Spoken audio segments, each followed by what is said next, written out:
सोनाली फोगाट, जी हाँ, उन्हें कौन नहीं जानता। सोनाली फोगाट हो या फिर श्रद्धा आफ्ताब केस हो, ये दोनों इसी साल में हुए हैं। और बता दें आपको कि इन दोनों ही केस में अपनों ने ही अपनों को धोखा दिया है, अपने ही बन गए हैं खून के प्यासे। चलिए जानते हैं श्रद्धा केस में क्या हो रहा है। बता दें कि आज श्रद्धा के पिताजी जो हैं वो लाइव आए, ऑनलाइन आए और उन्होंने अपना प्रेस कॉन्फ्रेंस किया और उन्होंने आज अपने दिल की कुछ बातें हैं, भड़ास है जो निकाली है। और आफ्ताब केस में कुछ भी फाइनल नहीं हो पा रहा है, इसी वजह से वो आए हैं। तो उन्होंने बताया कि वे शादी का प्रस्ताव लेकर आफ्ताब के घर गए थे और घर वालों का व्यवहार देखकर वो चौंक ही गए थे। श्रद्धा आफ्ताब केस के मुख्य आरोपी आफ्ताब पूनावाला की न्यायिक हिरासत 14 दिनों के लिए बढ़ा दी है। शुक्रवार के दिन श्रद्धा के पिता विकास वॉकर ने महाराष्ट्र के उप मुख्यमंत्री देवेंद्र फडणवीस से मुलाकात के बाद पत्रकारों से बात की।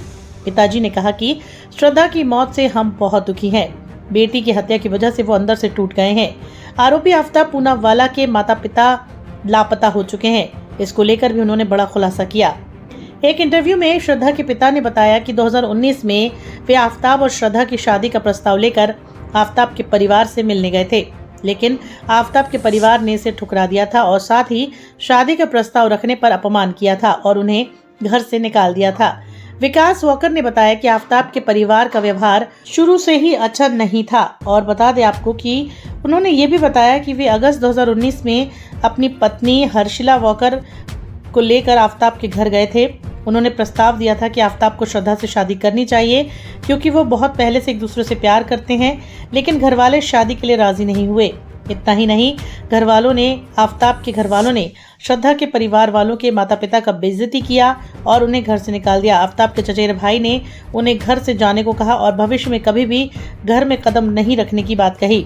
वहीं श्रद्धा के पिता ने कहा कि आफ्ताब के परिवार को कम से कम आपसी समझ से इस मसले का कोई हल निकालना चाहिए था, क्योंकि लड़का और लड़की एक दूसरे से प्यार करते थे। इसीलिए यदि विवाह संभव नहीं होता तो दूर रहने की सलाह दी जा सकती थी, लेकिन परिजन बात करने को राजी ही नहीं थे।